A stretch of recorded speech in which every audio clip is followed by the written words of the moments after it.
All right, get us into the story, because I know I think your notes will be a lot better for really deep into I think one of the things that, if I remember correctly, so we're with Luke and Rey. Luke says, "Go away." Yeah, he says, "Go away." He throws the lightsaber. So many people were so upset about that. They're like, "Oh my gosh, Luke would never." And even Mark Hamill was like, "Yeah, this is not in character for him." I think, sorry, Mark Hamill, I love you, dude. You are the best Joker. As a voice actor. You're a great actor in general. Great actor. You're a beautiful, wonderful person. I also think that the character growth for Luke makes sense to lead him to being like, I don't think there's anything that the Jedi have done that have been good. Yeah, and you know what? And here's the thing.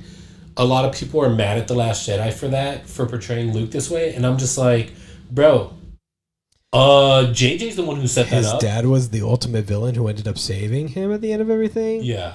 He was trained by a bunch of dudes who were like, yeah, genocide's fine.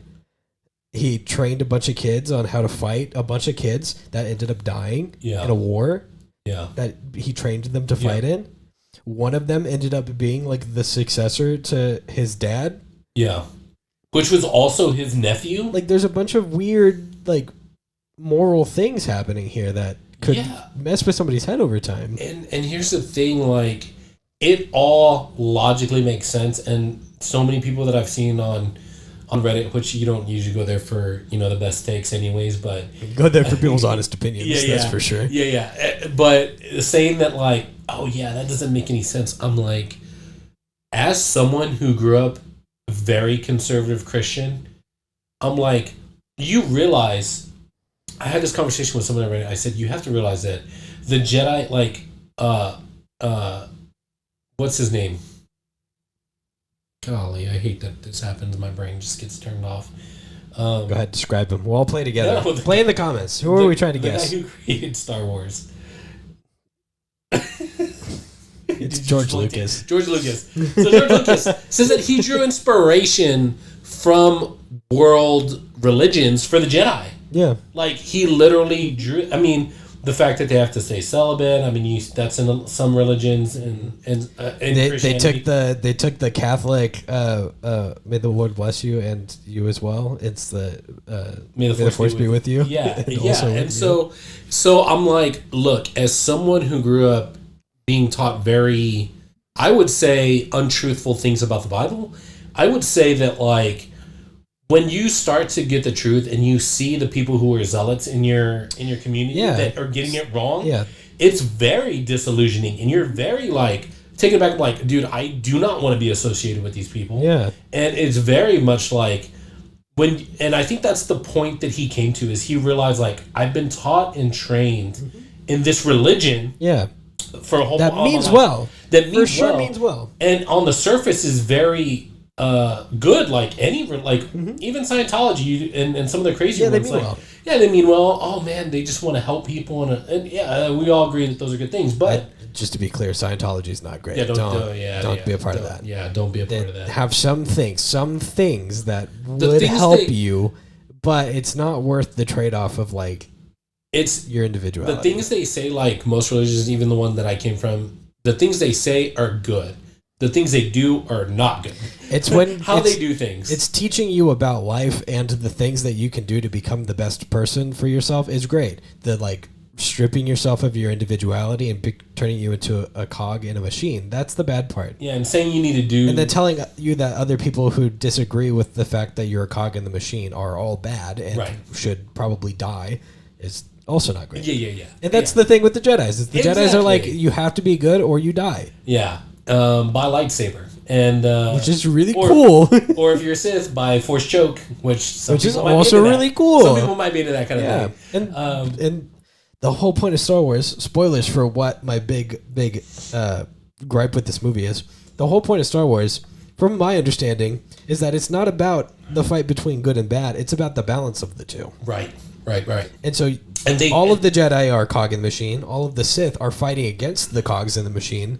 And the Jedi got it wrong about understanding what balance means. Right. They thought that balance was they wipe everything out so that they can have their hand on it. But the balance is supposed to be in themselves as an individual. Right. And so talking about like, hey, this original, I was like, it makes sense that after living a full life devoted to the Jedi ways, after seeing it fail so many times with his dad, with his students, with his nephew, you're going to tell me that it's unbelievable that he would want to isolate himself and give up on the religion and just say, I don't want to have anything to do with it. That makes perfect sense to me. Yeah. It makes perfect sense that he's like, the Jedi cause more harm than good. Yeah. And here are the facts that prove that. Yes. It makes sense. And the fact that Luke here's I think what the problem that people don't like about The Last Jedi is that Ryan was trying to make it more realistic. Yeah. More grounded in reality. Less big culty.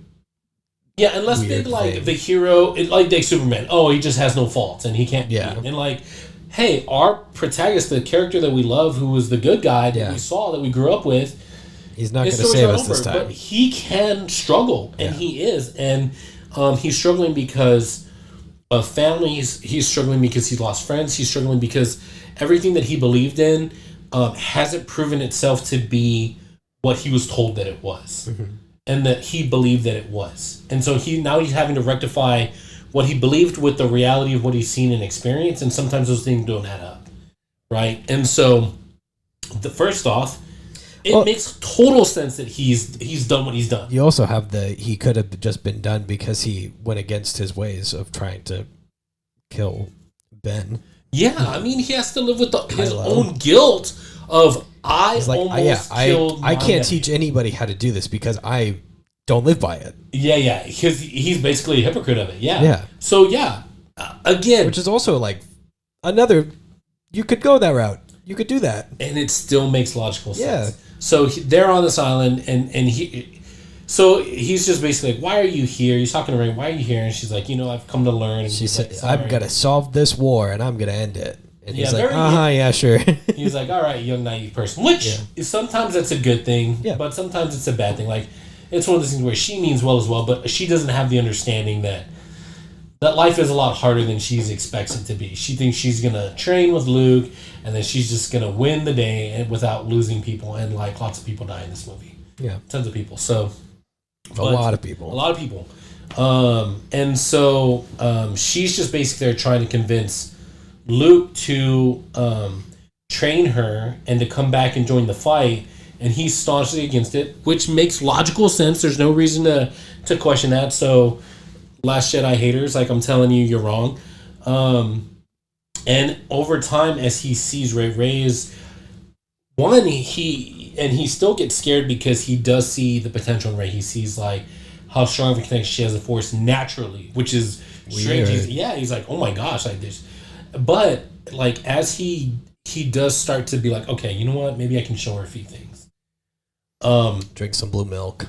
Yeah, and that was some green milk too. The little porgs were super cute. Porgs are great. We love porgs. And he's got a little library to himself. It's very cute. Yeah, very cottage core for Luke Skywalker. Yeah, and so he does start to okay, you know what? Let me show you a few things. But some of the things that scare him is that he also sees that she's struggling with something, right? And she also doesn't. One of the things is when she starts to think about her family, and as she's thinking about the Force and feeling it, she goes to that pit where she goes and sees like, oh, she's trying to figure out her family, and it doesn't really show her anything. But he gets angry and says, "You just went to the dark side so quickly. Like, why would you do that? Why would you let that in?" And it's again one of those things that he doesn't understand. Yeah, that it's not. You can't just say no to the dark side. You have to understand it. Yeah. And accept it as a reality of your life. It's a very Kingdom Hearts moment of Rian Johnson. Yes. To accept some of the darkness so that you can use it to your advantage. And you can find balance, which, to be honest with you, maybe... Also a Disney franchise. Yeah. Kingdom Hearts. I think that, skipping ahead a little bit, I think Yoda finally understood that too. Maybe even after he was gone. Yeah, well, I think Yoda always understood that because he was never the type to be like, "Oh, that's bad. That's just 100% bad. Don't do that." He's always like, "I mean, like, yeah, if it works." I mean, he was kind of against training Anakin. Yeah. So I felt that was. But what I'm saying is, I think that he even grew after he kind of left the physical realm, because later, again, skipping ahead, he brings down Force Lightning, which is a Sith ability. Yeah. You know what I'm saying? Which is super cool. It's very cool. So why wouldn't you want that? But anyways, and then we just get to a point where he sees Rey training. He also freaks out again because she is connected through the Force with Kylo. And there's that big moment where we find out later Snoke is connecting them, but she touches Kylo, and it's like they were sitting across each other, and Luke busts open the door and is just like, no, and he just blows the whole freaking stone hut or whatever it is just to pieces with the Force, which is pretty cool. And he's just getting flashbacks to, Kylo and how he failed him, and there's a lot of fear in him now. He's scared. He's scared of making those the same mistakes again. So I don't know. I think you should jump in. I've talked for a little bit. I think you hit like the story beats, I think, pretty well. Is that the whole thing's, there's a couple of storylines going on here. You got Rey and Luke and the training going on there, and you got the starship like Mexican standoff going on, which is also really neat. Well, again, it's because it's realistic and it's not idealized, and this is why people like it. Because like the best part of the movie, though, I wrote this down. It's so unnecessary for the movie. Like the movie doesn't need to have it, but it has the highest stakes of any part of this trilogy, right? At all, and it's so fun. And that's something that a lot of movie makers do not. They're not very good at making stakes. Because like you look at the Marvel movie, like some of the Marvel movies, I'm like, Age of Ultron, were we ever really worried that Ultron was going to win? No, not really. Only till we saw Thanos like literally beat up the Hulk, literally just freaking dominate everybody. Snap half of the world away. Yeah, half the universe. Yeah, he literally won. Did we like, oh, this guy's a problem? Yeah, and you're like, oh yeah, no, and this is bad. He actually felt because people died, like people were gone. So, like, the fact that he made it realistic, here's what I wrote down, because this is, they're just, they got him and they're losing fuel and everybody's, okay. Losing fuel and not having fuel is realistic. And the thing I wrote down here is, it's like having a movie where your character, typically what happens is, there's lots of gunfights. Nobody ever reloads because they never run out of bullets. Mm-hmm. So actually showing a person reload in the movie is like, oh, that's more realistic because we know that the gun only carries a certain amount of bullets, but we never see it. Yeah. So now we're seeing, oh, guess what? These people have to deal with fuel. They have to deal with something realistic. And then the other plot line that a lot of people hate is the reality of war plot line. Yeah. Where the rich people profit off of both sides. Yes. Finn and Rose, right? Yeah. They go to... they go rob a casino planet. And here's the thing. People are just like... It's the heist part of the movie. Yeah. They were just like, well, their whole thing was a failure and it wasn't worth anything. And it was dumb because they didn't succeed. And it was also the big anybody could be a hero part of the movie. Yeah. And more than that, I will say, my biggest argument for that is it finally gave Finn his own reason to fight against. Rather than just being like, I don't like it here. Dude, because rewatching The Force Awakens, he was just trying to leave. He's like, dude, I'm trying to get as far away from... fighting. Yeah, from the First Order as possible. Like, they're the worst. They're going to win. No, he was like, oh, this is like bad. Yeah, and that was his first introduction in, The Last Jedi. Mm-hmm. Was, he was literally trying to go to an escape pod, mm-hmm. and it was a little funny moment because Rose is like, "Oh yeah, I had to tase a few people trying to leave, and oh my gosh, I can't believe people would do that." And he's literally trying to escape, and he's like, "Whoops!" And she catches on, and knocks him out, and stuff like that. So because of that moment where he really got to see the real life consequences and actions of the people who, the rich elite, crazy rich aliens, if you will. Nice.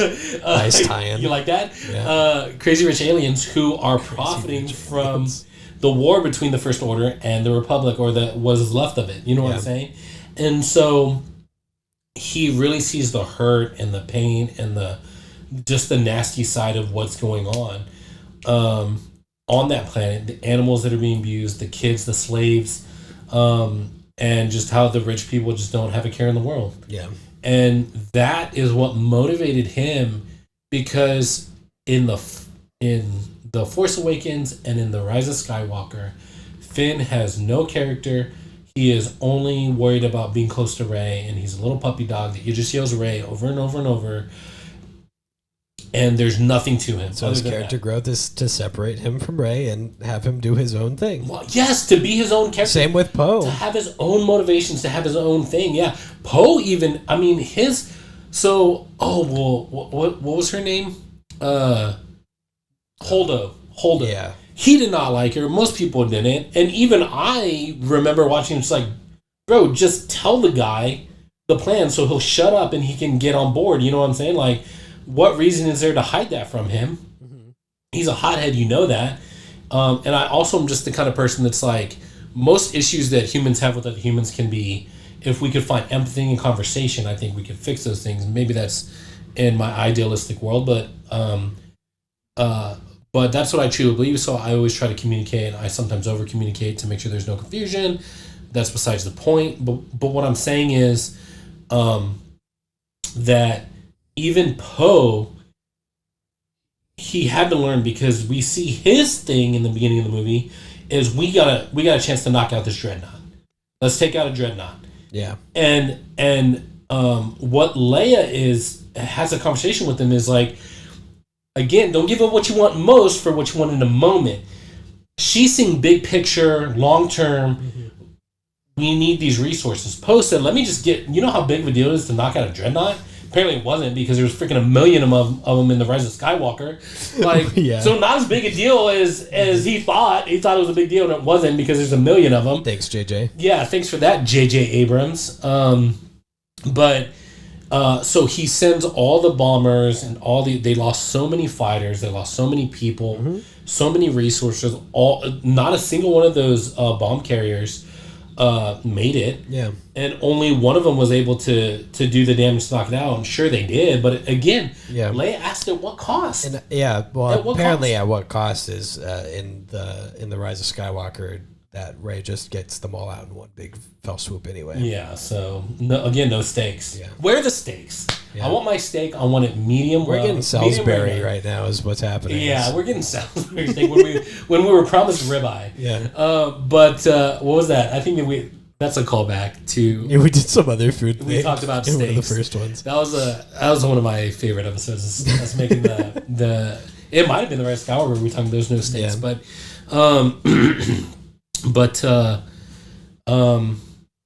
Like it posed. Each one wrapped itself into like a nice little bow, and then we got a really cool finale where Rey and Kylo are, like basically look at each other. And they're like, "Hey, we got to take this big guy down. This is not a good idea." Yeah, sorry, I'm just so caught up in the. It's okay. I think you through the movie. I think well, I mean, it's a non-linear movie. Yeah, they have their own sections and they swap back and forth. And that, you people wait The Last Jedi. This is what character development looks like. It's sometimes slow, sometimes boring. Yeah, but it's satisfying when it's paid off. Which could have been done in the third movie if JJ had any kind of sense and was like, I'm going to work with what he gave me and try to capitalize off the things he was setting up, but he didn't. So JJ is to blame, not Rian Johnson, for how bad the Rise of Skywalker was. Yeah. But Poe is learning to be a leader because he's a natural leader.